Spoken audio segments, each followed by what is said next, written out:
Alerta en C5N, información policial, condenaron al femicida de Lola Chomnales. La información la trae Leo García. Leo.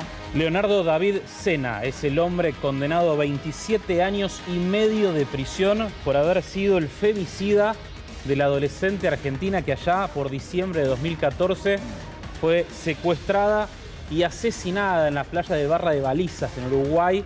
Este hombre que había estado prófugo, hay un cómplice que también fue condenado a 8 años de prisión y que ya está preso, pero este hombre tenía antecedentes.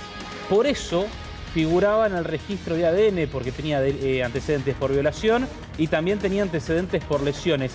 Ese registro de ADN fue crucial para en una comparación que se hizo con las pertenencias de Lola que estaban dentro de la mochila, una toalla, el DNI de la adolescente asesinada, dio positivo y por eso Leonardo David Sena fue a juicio y terminó siendo condenado por un homicidio agravado.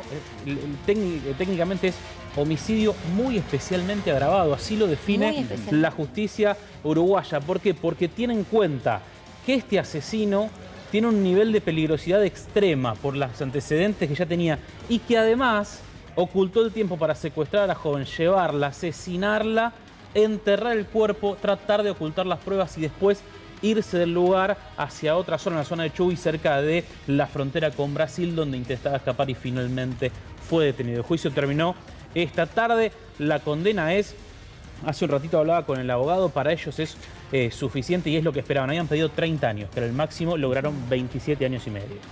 Bueno, finalmente se logró la detención, ¿no? De quién era el femicida, pero yo recuerdo que una investigación en el inicio, Leo, vos igual corregime si no es así, pero plagada de algunas irregularidades y donde parecía que iba a ser dificilísimo, ¿no? Finalmente lograr dar con este hombre, bueno, por algunas cuestiones básicas, ¿no? Que hay que respetar en un primer momento de la investigación. Sí, y porque en todo momento se puso el ojo en quien finalmente fue condenado como su cómplice, que es un hombre llamado Ángel Moreira, el Cachila. Ese hombre está condenado a 8 años, pero porque la justicia, a ver, llegó a un juicio, lo absolvieron, la fiscal apeló con todos los datos y con esa apelación la Corte Uruguaya encontró que este hombre había participado antes, durante y después del homicidio.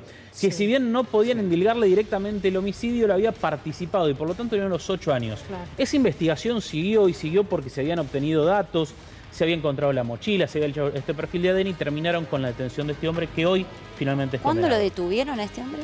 Y este hombre fue detenido en 2022, si no me equivoco. Fue poquito, 2022, fue muy poco, pero ya tenían el juicio, 2019 creo que es la detención. Ya tenían todo lo anterior de Cachila y todo el perfil de ADN. Las pruebas eran suficientes para llevarlo a juicio rápido y condenado. Como dice Daniela, yo recuerdo perfectamente en un comienzo las dificultades para avanzar en la investigación, ¿no? Y los elementos que surgían.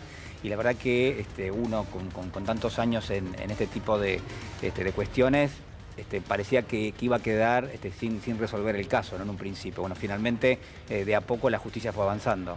Sí, se trabajó muchísimo en la causa y sobre todo se trabajó, a ver, el doctor Barrera, abogado de la familia de Lola en Uruguay, con todo su equipo, trabajaron muchísimo, ellos mismos lo destacan, que tuvieron que ir palmo a palmo porque había muchos problemas en la zona donde fue el crimen, que tenía que ver con la cuestión de accesibilidad y con todo lo que era comunicaciones y demás, y con que era una zona donde había mucha gente de paso durante el verano. Claro, ¿sí? Y esa gente de paso, durante el primer momento de la investigación, eran los apuntados y por lo tanto había que seguirle el rastro y había muchas posibilidades de que se fuguen, de que encontraran el camino para escaparse. Bueno, todo eso hizo que esto sea muy difícil, que se haga largo, pero el dato del ADN fue clave para poder perseguir a este hombre y terminar con la condena de él.